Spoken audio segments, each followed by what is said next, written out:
Welcome to the PR Maven Podcast, a podcast all about growing your network and building your brand through traditional and digital networking techniques. I'm Nancy Marshall, the PR Maven and CEO of Marshall Communications. I've been strengthening brands through PR for over 35 years, and now I'm celebrating the success of executives, influencers, business owners, and entrepreneurs from all around the world, all of whom have cultivated their brands and broadened their networks through traditional and digital networking methods. Each week, I interview one of these interesting and influential individuals and provide an opportunity for you, the PR Maven Nation, to gain insights from their strategies and stories. So stay tuned for this week's episode, and thanks for listening.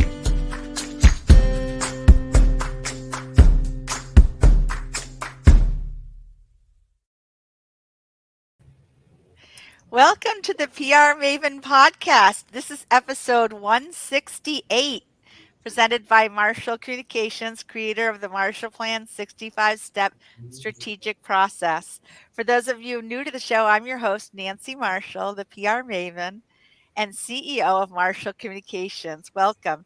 And with me today, I'm very honored to have my guest from California, Cheryl Broom, CEO at Graduate Communications. Welcome, Cheryl. Oh, thank you so much for having me. I'm really excited to be here. I'm really excited to be here and to have you here with me too. And Cheryl and I are part of a national network of agency owners, and that's how we've gotten to know each other. And we were recently in Nashville, Tennessee together, and we had quite a time in Nashville. Yeah.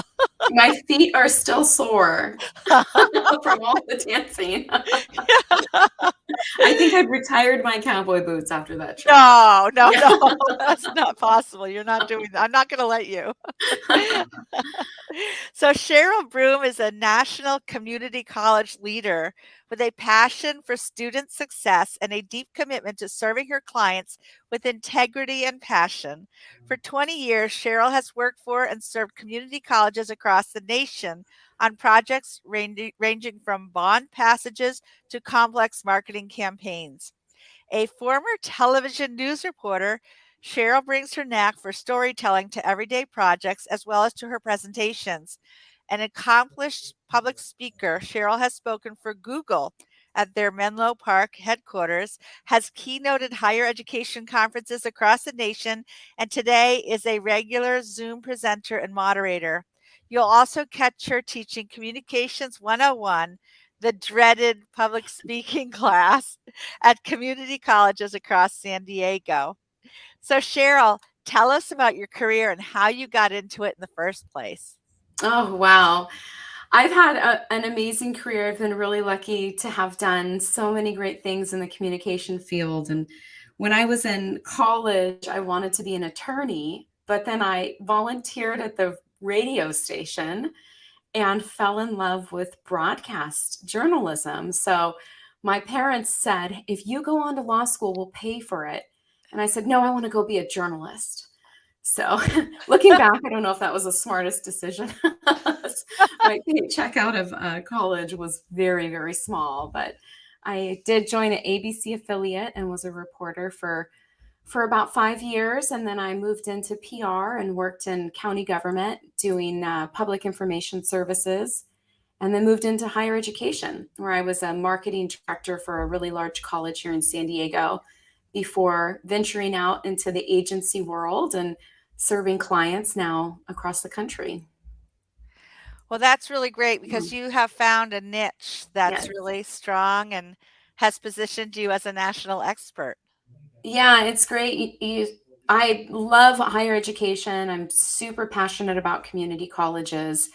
And it's one of those niches where people ask, oh, what's your company do? And I said, we do marketing for community colleges. And people are shocked that you can make money doing that. You can make money marketing for community colleges.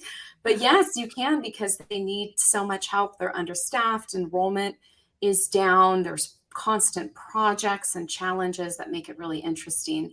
So it's a great niche to be in. And my husband and I started our company a year and a half ago.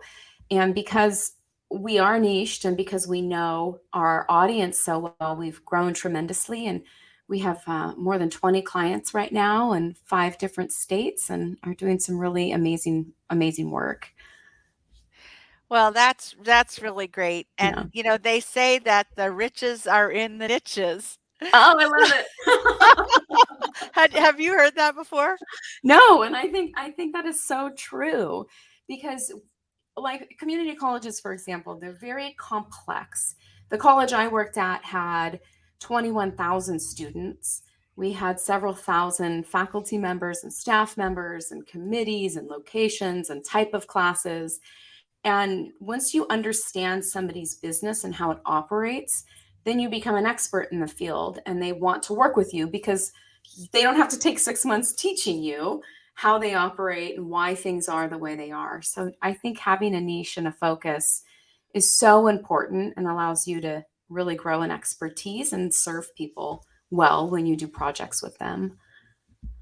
Yeah, and marketing today is so complex. I mean, Oh my because gosh. it involves not only like the basics of communications the way it was when I started my business 30 years ago, but then as technology has evolved, I mean, just today I was helping a client with updating forms on their website, and involves, updating some code and, Right. things that you would never imagine you would have to do in a marketing role, but there's a Yeah. lot And to it. just when you think you have it figured out, Apple goes and does some new release, and a million things change. That's right. I So guess it's it's called job constant. security for You us. know?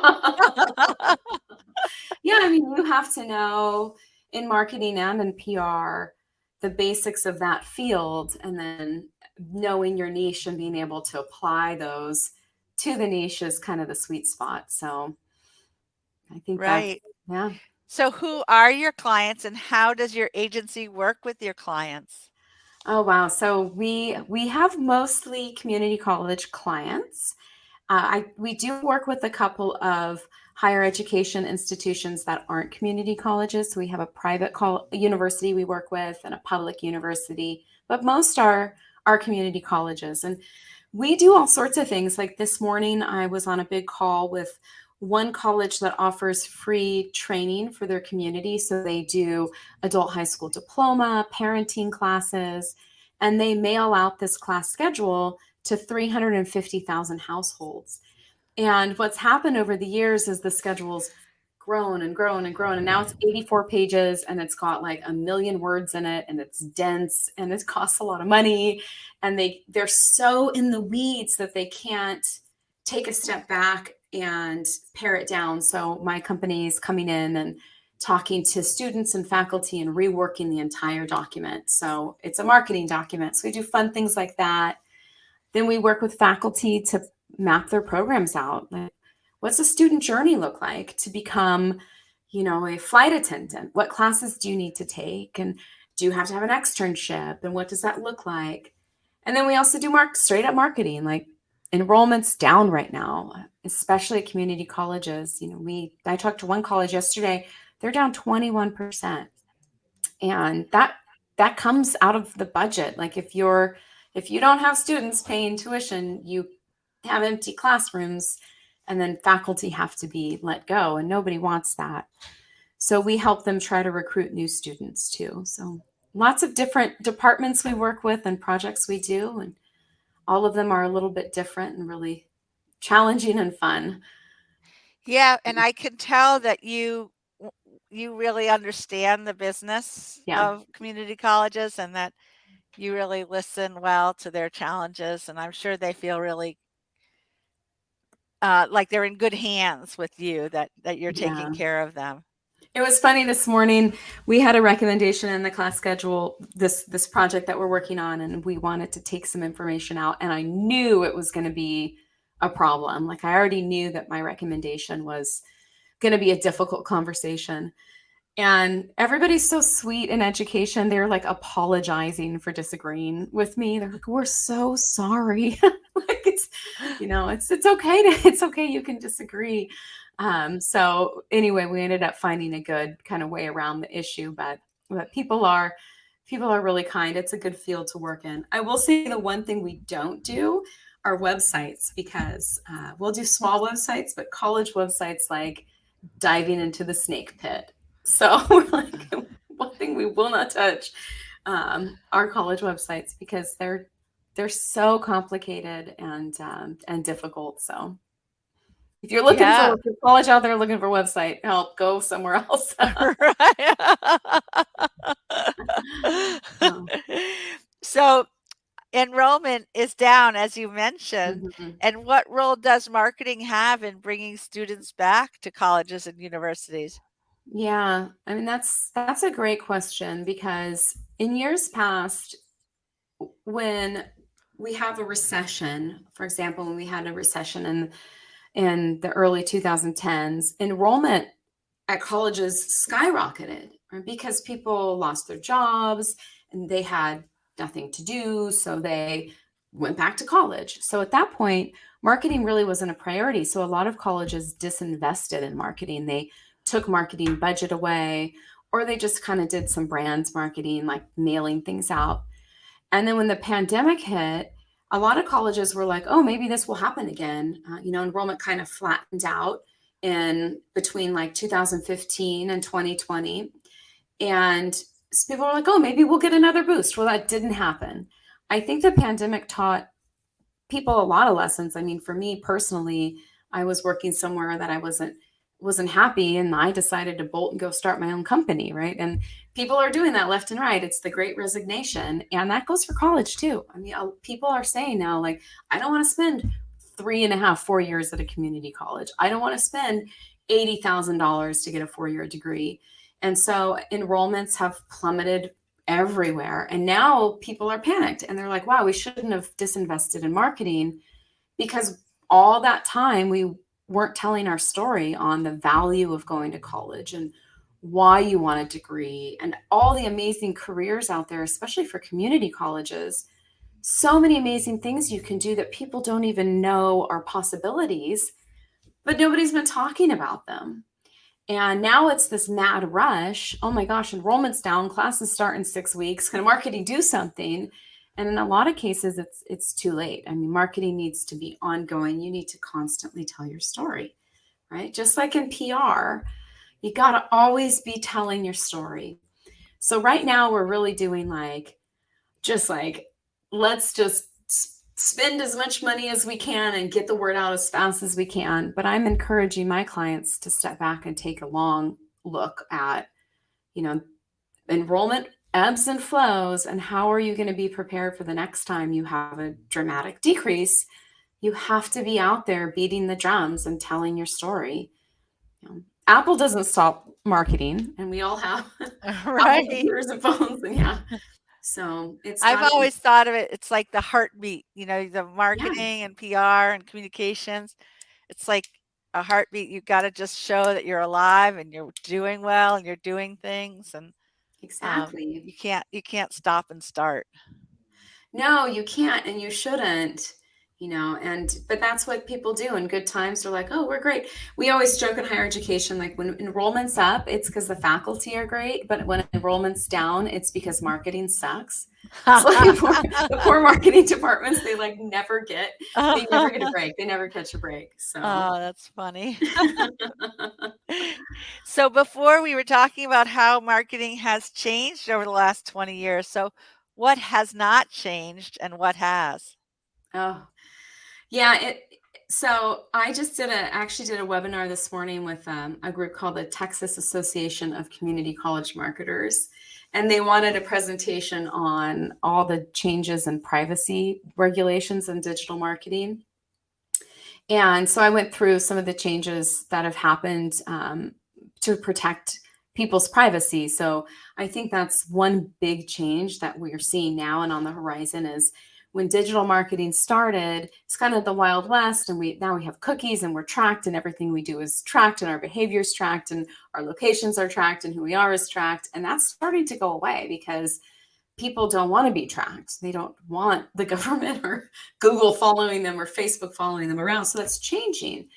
And so what's becoming more important now is back to the basics of great storytelling and good content and showing your audience why they should pay attention to you.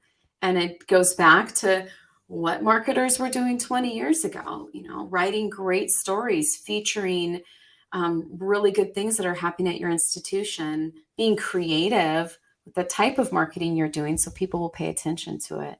It's kind of coming for full circle. We're going back to the basics. Yeah. Well, I think Yeah. for colleges, showing alumni success stories is Yes. really, this is the life you can have if you come to this college, just like this person who came here. So, Yeah, being motivational. And we were going to go, and part of the network you mentioned that we're a part of, we were going to go to the Bahamas. That was on our calendar. It's yeah. Nancy and I in the Bahamas. We were going to have a lot of fun. Yeah, we were. And now I think where are we going? We're going to Charleston instead. Yeah, So yeah. no more Bahamas. But I got really excited about the Bahamas, and I went on the Atlantis website. I was like, what is it going to be like there? And I started getting remarketed from Atlantis, from the resort. And what really stood out to me is I was scrolling through Instagram or Facebook and I see Atlantis. And instead of just sending me an ad, like come to Atlantis, they were sending me content like, listen to what our top 10 tips are from Atlantis customers. And it would be a video where customers would say like, oh, we really love this restaurant, or this water slide was our favorite. And so it's marketing and advertising because it's paid, but the content made me feel like, wow, look at all these people and what a great time they had. And, so it was really good content. And the Yeah. same with, higher ed, like, let's hear from students. Like, what are your tips? What are you doing with your degree?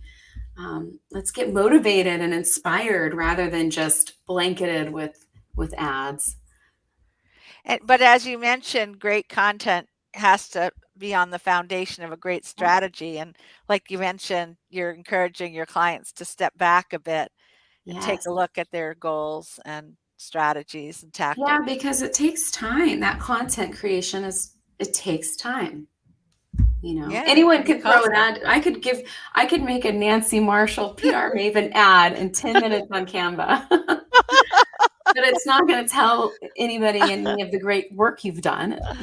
That's going to take time. That's going to take Right, research and time. And if you don't invest the time when enrollment's down, you don't have anything to say, so right. it needs to be constant. So, Yeah. yeah. Well, we're going to continue our conversation in a moment, but first it's time to actually to learn about getting free access to my book, which is called Grow Your Audience, Grow Your Brand. You can go to prmaven.com/giveaway and get a free copy today. And we'll be back in just a moment with more from Cheryl Broom. I'm a prolific listener and reader of things that really relate to innovation, entrepreneurship, and marketing. And when I happened on to Nancy's podcast, I literally was blown away. I listen to things nationally, people that are really acclaimed for what they do. And my personal opinion is that Nancy's got one of the best podcasts going at the moment, but also I think over time, I've gone back and really re-listened to many of those that are in the archives, and they are fantastic. And I would put her up against any other podcaster. It's a light, very flowing interview style. I know that just by listening that the people on the other end are extremely comforting. And she's not trying to one-up on the other person. They're both experts on that podcast, but I really like the fact that Nancy's trying to also learn something every time she interviews. And that comes really, I think, through to me when I'm listening to that as well. And I always learn something.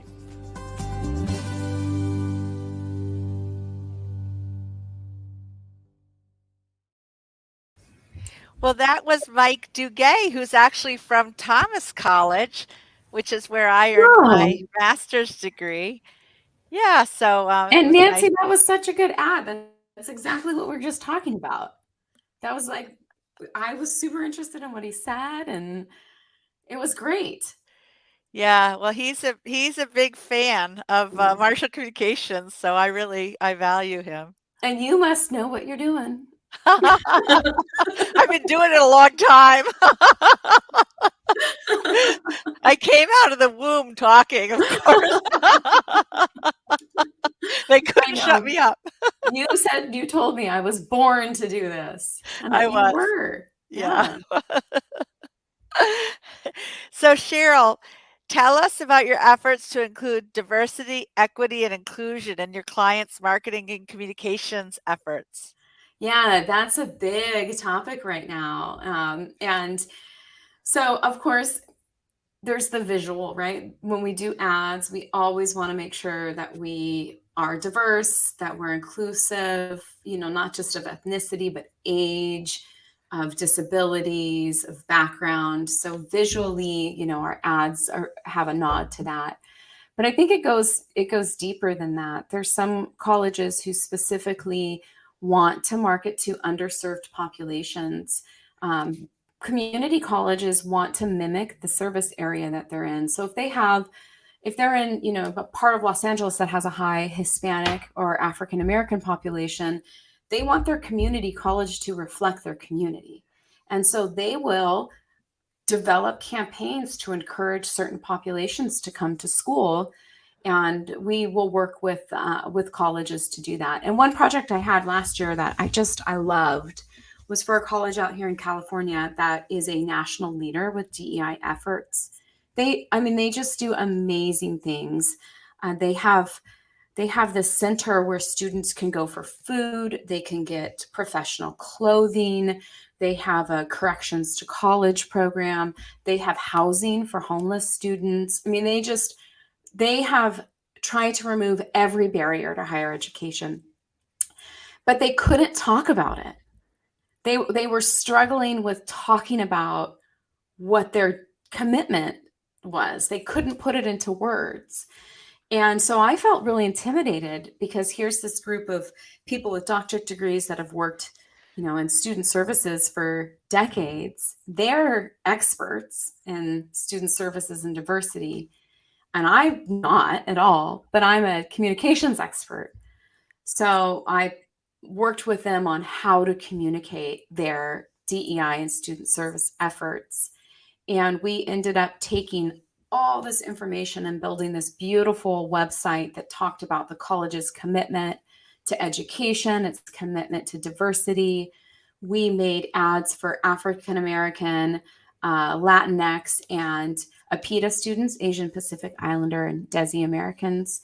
And it just was fantastic. The campaign has been great. The college has really loved the work. And we were asked to talk about it nationally, which was really cool. So we did a national presentation on it. But it was really interesting because it's like some people are so into their work, they can't, see the forest through the trees.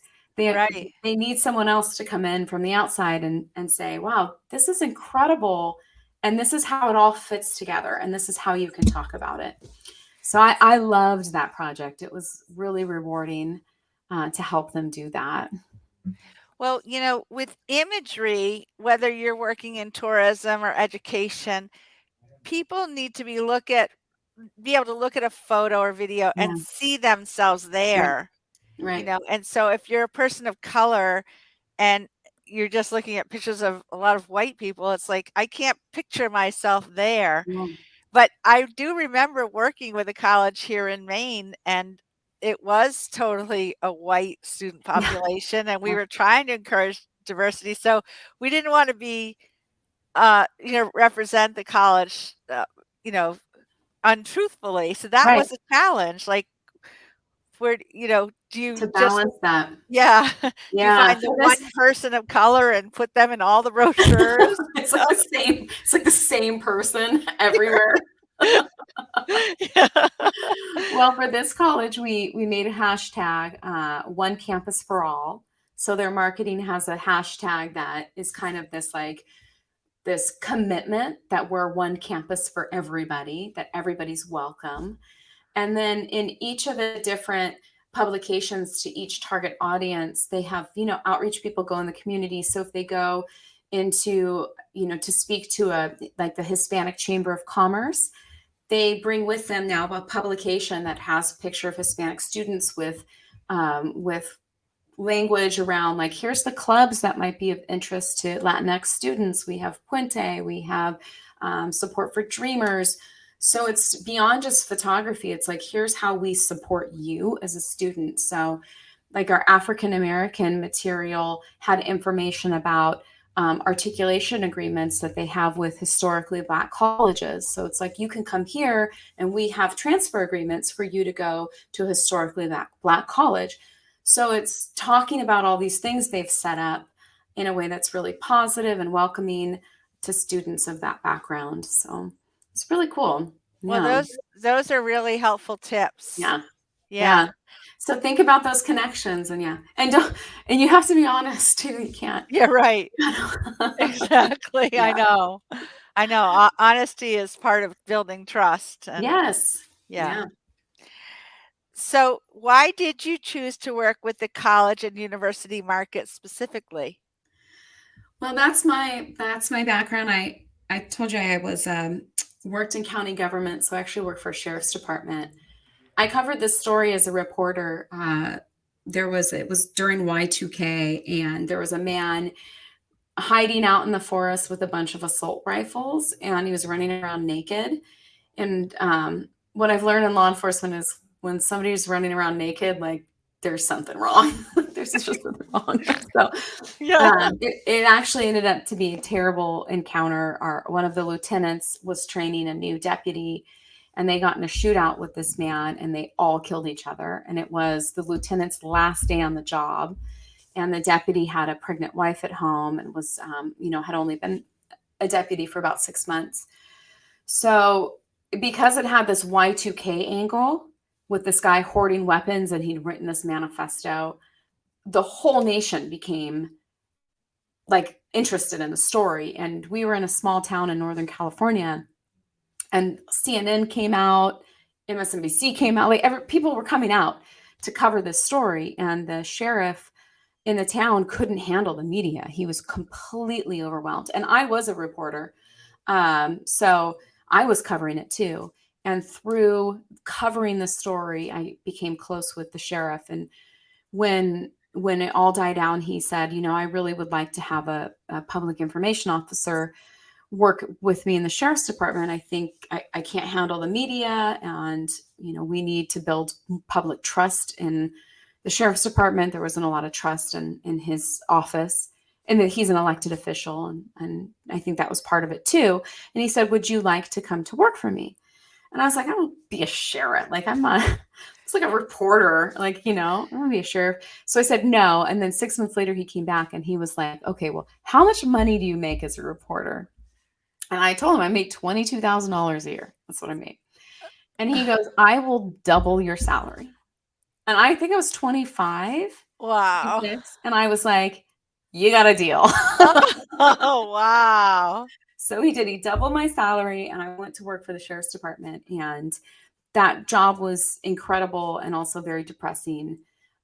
Speaking of trust, all the deputies were like, what is this 25-year-old doing here? Like, right. So I had a lot of trust to build, but we built a really successful department. Our public relations efforts got him more funding from the County Board of Supervisors.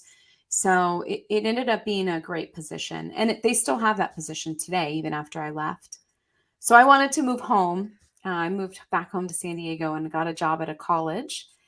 And now it's been, I don't even know how many years. I don't want people to do math, figure out how old I am. But I've been in higher education ever since. So that's how I started the business. My background's PR and writing, and then I got into college marketing. So it all kind of blended together, and I decided to stick with what I know best, which is higher ed. So yeah. Well, I think they're lucky to have you. Oh, well, thanks. Yeah, it was a nice change to go from writing about, drug busts and terrible things to writing about college graduations and helping students. It was a really positive change in my career. Although I think sometimes college students run around campus naked too. They do. They do. And I'll tell you, my law enforcement background did come in handy, because we had people bring guns to campus. Yeah. We had racist graffiti on campus. There's all sorts of things. Like, if it can happen in a city, it can happen on a college campus. Right. Yeah, exactly. So, Cheryl, what are the challenges that your clients face and how do you help them overcome them? Oh my gosh, so many. I know. Honestly, I think their biggest challenge is time. I really feel like our role with my company is to help solve problems and bring expertise, but to also help them solve the time problem.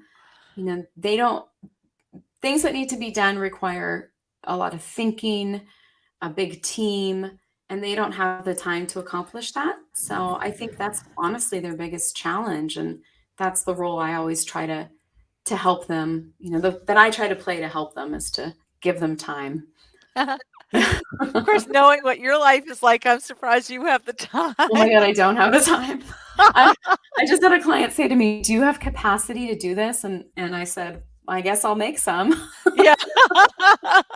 Yeah, I don't know what else to say. Like, I'm gonna I have to make it. know. There's that authenticity part too. Yeah.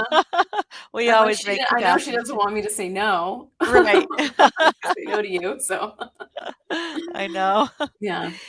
Is there a book, an app, or a website that you have found particularly helpful personally or professionally, and why? Oh, well, I wish I had time to read more, but I don't. I love podcasts, Nancy. I've been listening to your podcast, which is amazing. I love it. There's some great agency podcasts out there. There's Two Bobs, which I really have enjoyed. They have those two guys have great banter and great insights. There's the AMI podcast that I listen to that is fantastic as well. And Onward Nation is another agency podcast. So those are good things to learn about the business of agency life. I know I spend time, I subscribe to a ton of e-newsletters about marketing, but I feel like I can continue to grow around how to run my business. So I tend to really enjoy podcasts that deal with that. Yeah, Yeah. that's great. Yeah, I drive a lot, so I enjoy Yes. podcasts too. Yeah. Yeah. And How I I really like Ted Lasso. Oh, yeah. I love your TV. I watched that this year and I loved it. It was really Oh, cute. that's great. So how can people get in touch with you, Cheryl? Well, I'm a big user of LinkedIn, so everybody I accept everybody on LinkedIn, which I need to be more exclusive because now I get like a million LinkedIn emails. Like, Yeah. use my service or do that, but I really like the LinkedIn platform. So please visit me there. And then my email, Cheryl@graduatecommunications.com. And then you can go to our website too, graduatecommunications.com. So visit us there. And I have a podcast as well where it's a higher education specific podcast. So if anybody's listening that's in higher ed, we talk about marketing, but we also talk about things like diversity and student services and challenges.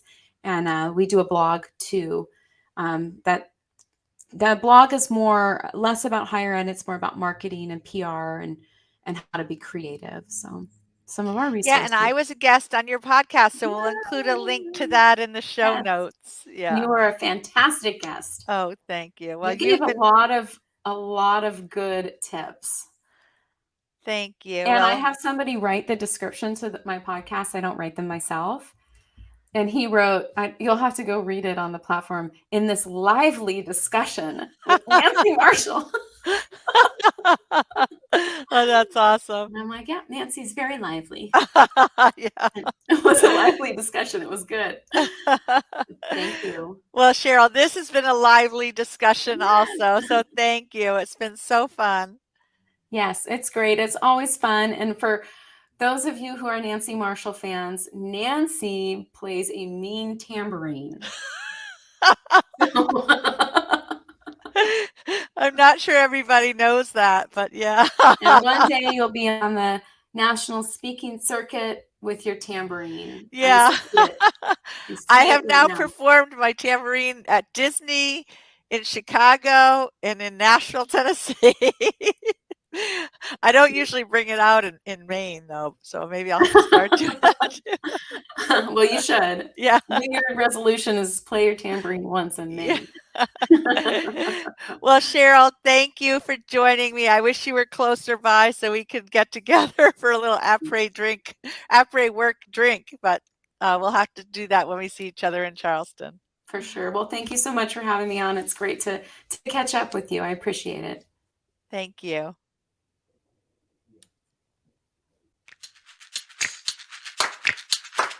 Thanks for listening to this episode of the PR Maven podcast. I invite you to share a review of the podcast on iTunes or your favorite podcast player. Be sure to subscribe to our podcast so you never miss an episode. You can also join the PR Maven Nation on Facebook. It's free to join, and it's a great community of like-minded individuals who are all looking to learn and grow from one another.